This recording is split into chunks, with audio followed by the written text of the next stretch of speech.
We would all like to think that we are very smart, but actually, we just copy from Mother Nature. But as they say, even to copy, you need to apply your mind. The famous quote in Hindi is Nakal ko bhi akal chahiye. In today's video, let me talk to you about the concept of copying from time immemorial and how applying them to real life solutions will make us powerful.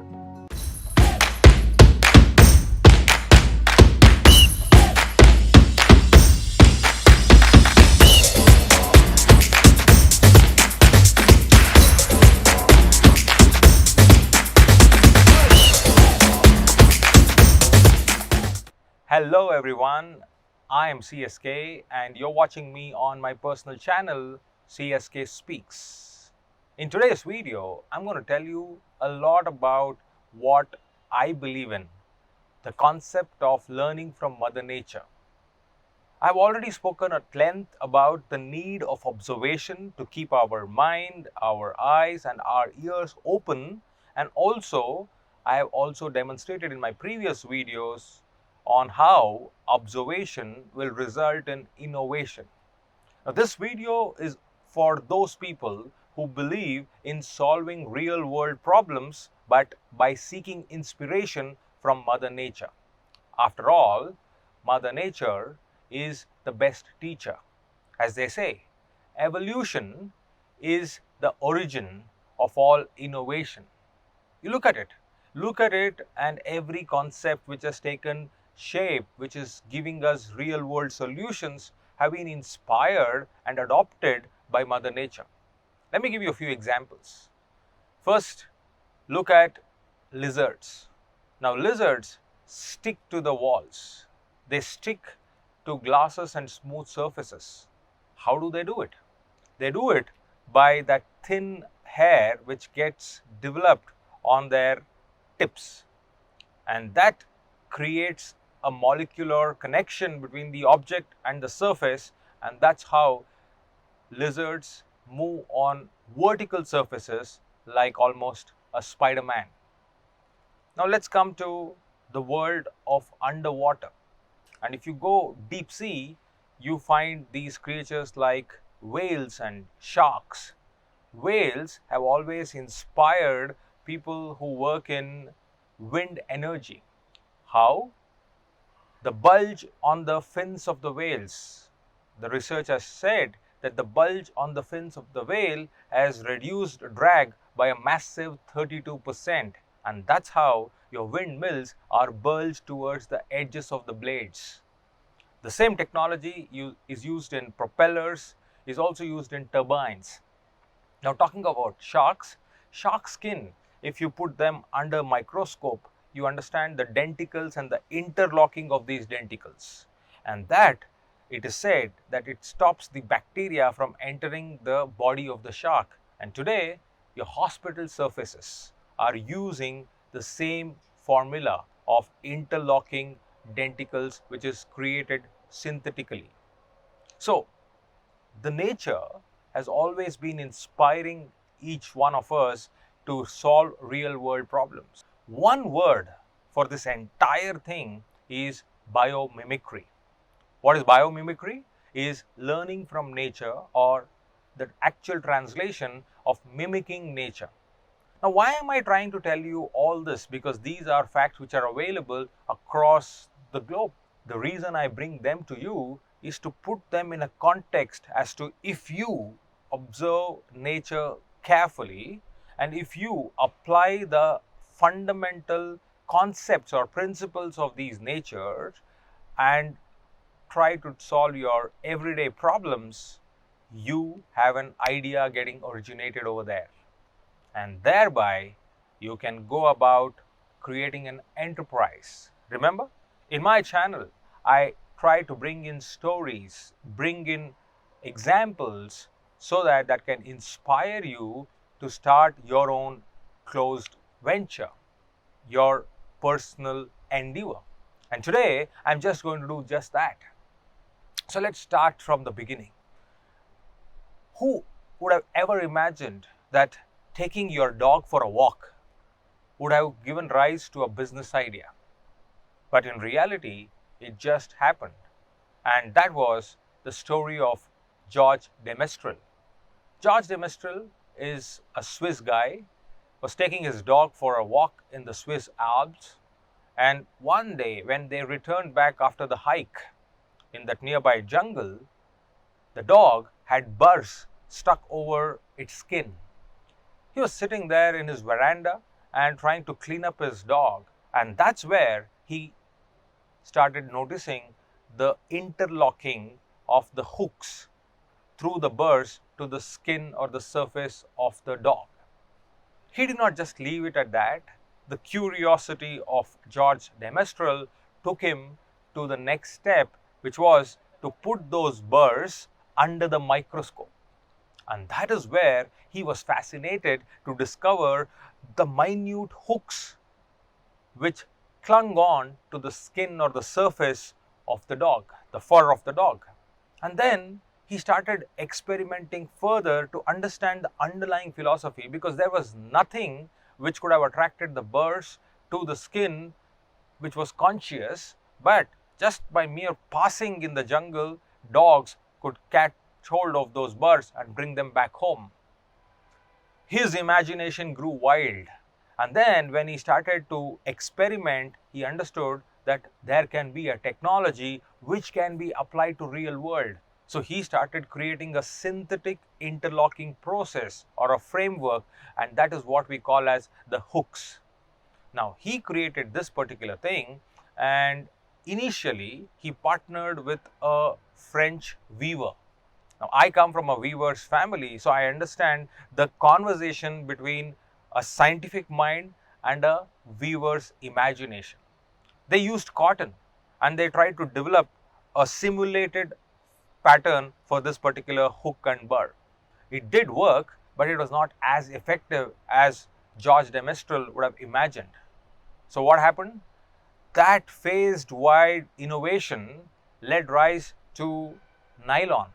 So they used nylon, or rather replaced cotton with nylon, and thus created a simulated kind of this interlocking mechanism.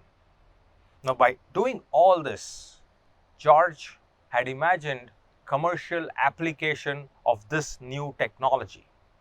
He even named it in the year 1958.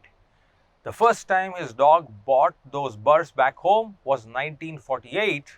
10 years later, in 1958, he came up with a name and coined the name Velcro.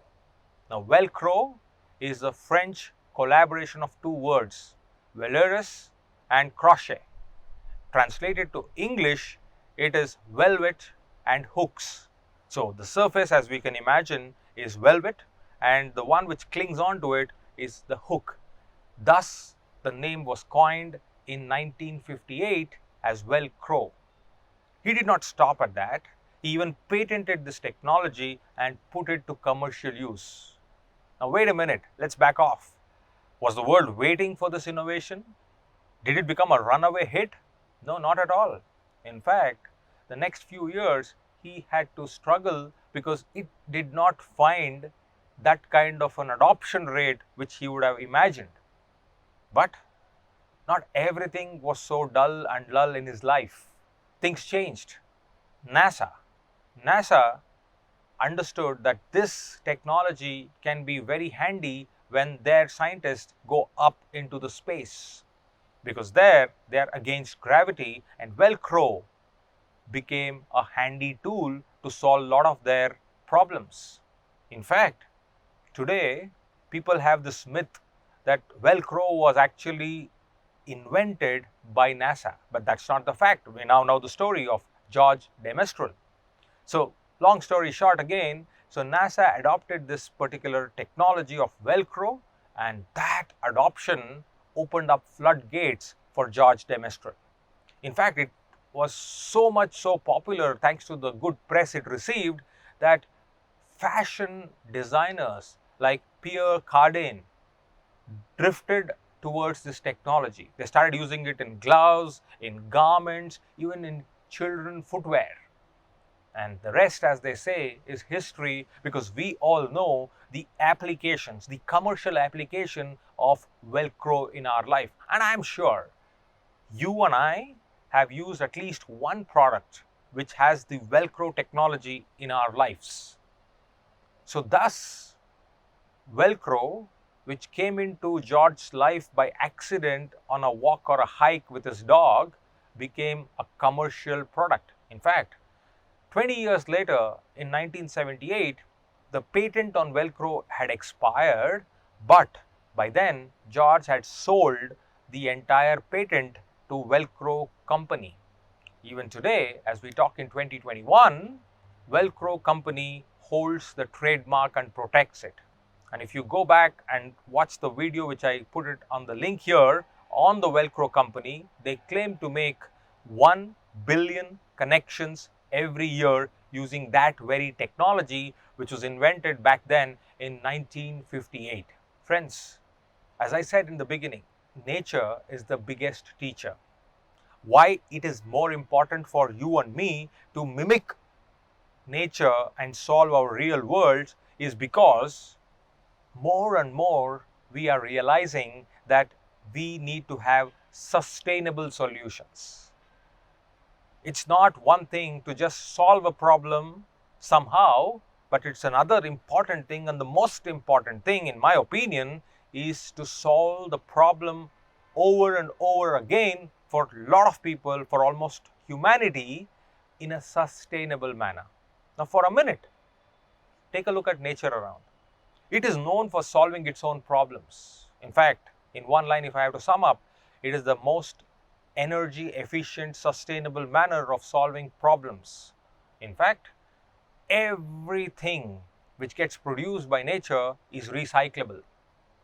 So, it is even more important and pertinent for all of us to look at nature around us, to look at things and try to adopt that and solve our problems. When I teach entrepreneurship, when I teach businesses to upscale and reinvent, a lot of time we spend our energy in discussing two things. Number one, how to identify an idea. And number two, how to commercialize that particular idea by validation. Now, if you look at these stories give us not just a spark, it also gives us a roadmap. And that's why I bring to you these stories. Because if you want to identify an idea to get onto your entrepreneurial journey or a startup, there lies the answer in nature around you. Second, if you want to scale up and try to commercialize your thought and idea, again, you get the applications of nature. I mean, go back and look at the shark skin, which is now making inroads into swimsuits because it avoids friction, the interlocking of the denticles, like how ship surfaces, the oil tankers, and now even swimsuits are being designed on the shark skin technology. How application of nature's technique or technology is making inroads into our daily lives. So, I want to talk to you about the concept of biomimicry, and there are dime a dozen examples available across on how nature has inspired innovation. Another thing which comes to my mind as I talk to you today is the ant hill. In fact, ant hill was the first ever air-conditioned structure known to mankind. Today, you see crazy structures across the globe, and the way they have managed and maneuvered technology with respect to air is inspired by an ant hill. So there are a lot of things which we can learn, friends. I, for one, am a strong proponent of this concept called biomimicry. I try to adopt things to make my lifestyle sustainable. It can be using a ink pen. Yes, you heard that right. The refill fountain pen is one important way for me to have a sustainable lifestyle. Why? The wastage is almost minimal. All I have to do is to procure an ink pot and keep refilling and using the same pen. So that's simple example which I would like to give you. Of course, many of you have say no to plastic as your credo. I appreciate that. Many of you want to live life with minimalistic approach, and the concept of minimalism is not alien to you. So do your bit. Do your bit in making sure that we live on this planet in a sustainable manner. So in today's video, I'm giving you more than just history. I'm giving you a future. I'm giving you a way to make yourself reliable, viable, and applicable to planet Earth. Thank you so much for watching CSK Speaks. Till next time, keep sharing, keep watching, and also keep commenting on these videos. And before you sign off, let me ask you for a favor. I bring in these videos, but I want you to share today's video with your younger generation. They may be your students, they may be your children, they may be your relatives. Because when they get hold of such concepts and they get this concept of biomimicry, wonders will happen, and I firmly believe in that. So make sure that you make your younger generation, the young little ones around you, watch this particular video. Thank you for listening to my favor, and thank you in advance for helping me reach out to the youth.